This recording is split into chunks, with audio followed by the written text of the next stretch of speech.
You've undoubtedly heard all about goal setting, but we're here to tell you that goal setting for entrepreneurs can make or break their business.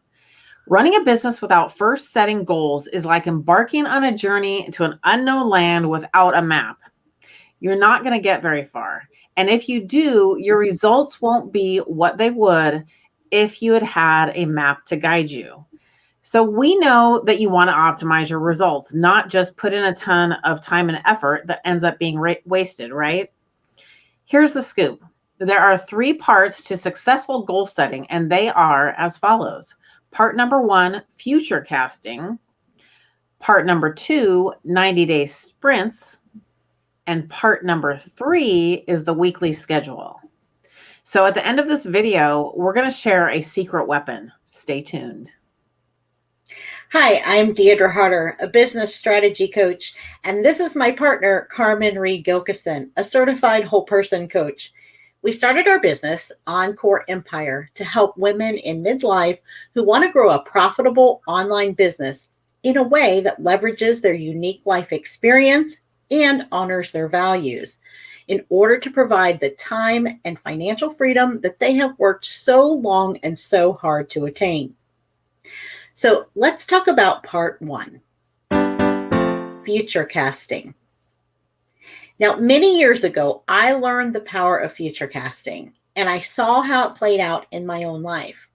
By setting my sights on what I wanted my future to look like, I was able to make decisions now that put me on the path to create that future I had envisioned. Now, I've heard some people say that it doesn't do any good to set long-term goals because you can't possibly make decisions that far into the future. There are too many unknowns, and that is a valid point. However, future casting is not the same as setting long-term goals.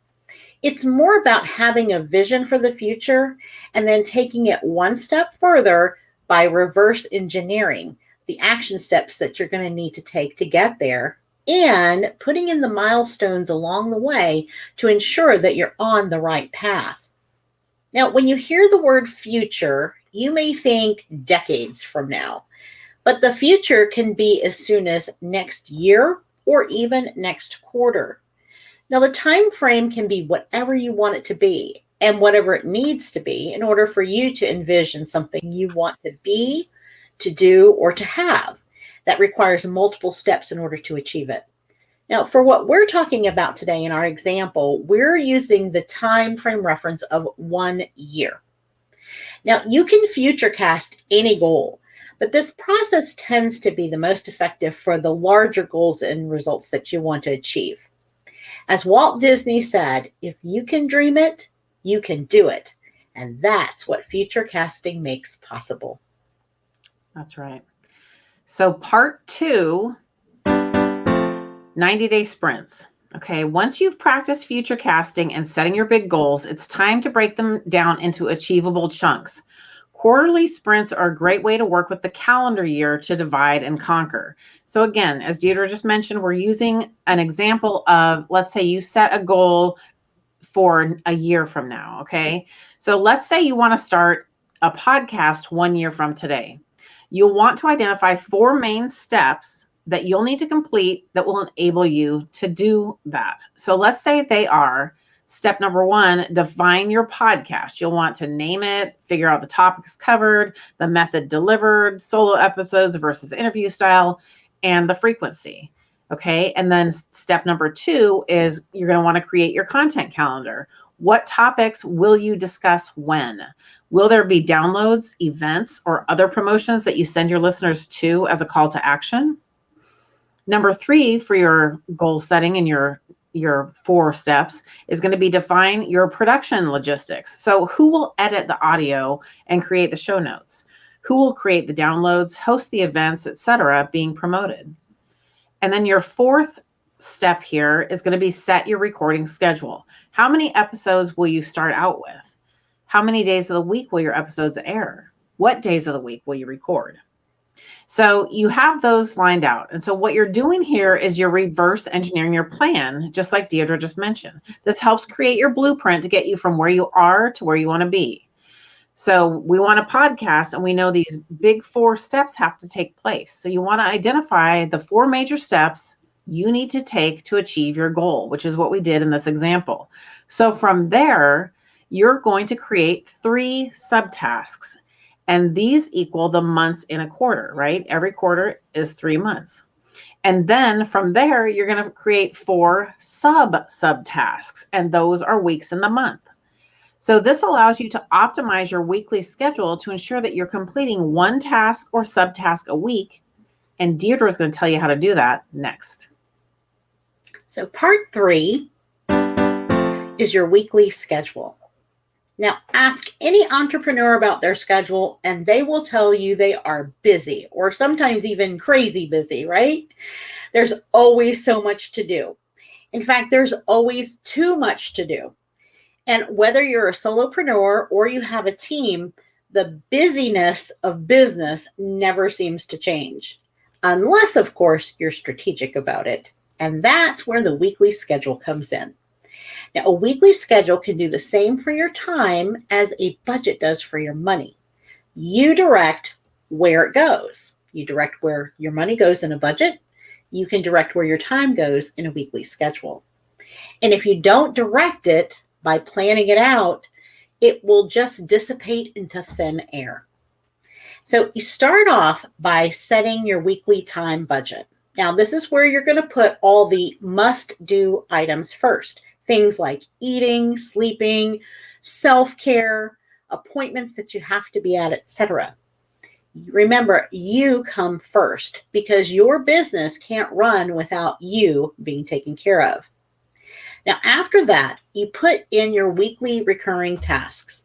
So these are the things that you have to do day in and day out, no matter what, just to kind of keep things running smoothly, right? So, checking your email, checking in on social media, and all the things.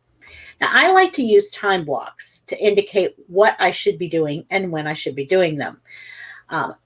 So I just kind of create those blocks. In fact, I have one that's called the dailies, and that's first on the list every day.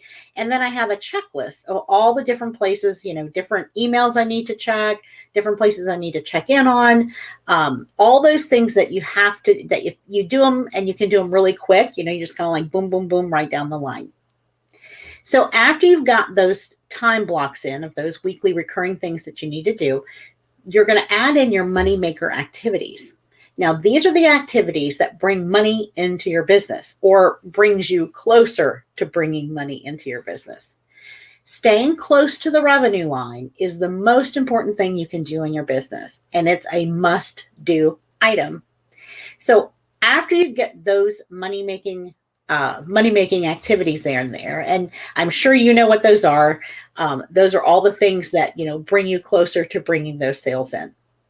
So after that, look at the time you have left over, and that's where you're going to fit in your goal subtasks. Now, it may be helpful for you to time block out a full month at a time so you don't end up stacking up too much stuff in a week. I know that I am a very ambitious person, and I think I am Wonder Woman, and I put my cape on every morning and think I can do all these things in just one day, and it just isn't realistic.